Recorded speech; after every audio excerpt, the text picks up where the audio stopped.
పీతల పులుసు ఈ విధంగా పెట్టి చూడండి. తినని వాళ్ళు కూడా చాలా ఇష్టంగా తింటారు. చాలా బాగుంటుంది. మరెందుకు లేటు, మనం కూడా చేసుకుందాం.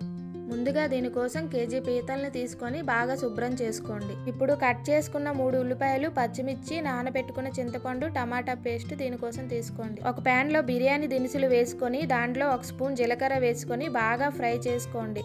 దాంట్లో 4 స్పూన్ల ఆయిల్ వేసుకొని నూనె వేడెక్కాక 3 ఉల్లిపాయలు, 3 పచ్చిమిర్చి, కొంచెం కరివేపాకు వేసుకొని వేయించుకోవాలి. తరువాత 1 స్పూన్ అల్లం వెల్లుల్లి పేస్ట్ వేసి పచ్చివాసన పోయేంత వరకు వేయించుకోవాలి. ఇప్పుడు ముందుగా శుభ్రం చేసుకున్న పీతల్ని వేసుకొని బాగా కలుపుకోవాలి. ఇప్పుడు 1 స్పూన్ ఉప్పు, 1 స్పూన్ పసుపు, 2 స్పూన్ల కారం వేసుకొని బాగా కలుపుకోవాలి. 5 నిమిషాల తర్వాత 3 టమాటాలని పేస్ట్ చేసుకొని దాంట్లో వేసుకోండి. బాగా కలుపుకొని 1/2 కప్ నీరు వేసుకోవాలి. 10 నిమిషాలు లో ఫ్లేమ్లో ఫ్రై అయ్యాక ముందుగా నానబెట్టుకున్న చింతపండు గుజ్జును వేసుకొని బాగా కలుపుకొని 10 నిమిషాలు హై ఫ్లేమ్లో, 10 నిమిషాలు మీడియం ఫ్లేమ్లో పెట్టుకోవాలి.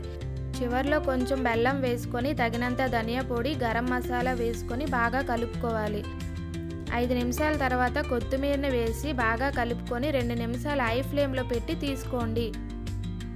అంతే అండి, ఎంతో టేస్టీగా ఉండే పీతల పులుసు రెడీ అవుతుంది. మీ ఇంట్లో కూడా ట్రై చేసి ఎలా వచ్చింది అనేది కామెంట్ చేయండి. Do like and subscribe for more videos. Thanks for watching.